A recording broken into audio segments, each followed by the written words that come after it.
Hi friends, today we will talk about how to fix or how to solve the problem of Windy app.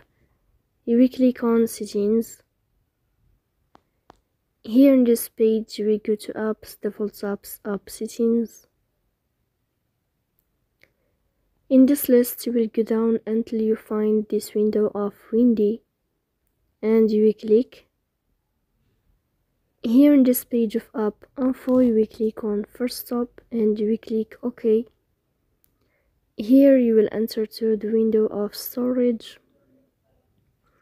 Then we click on clear cache, but pay attention, don't click clear data because that can delete your account.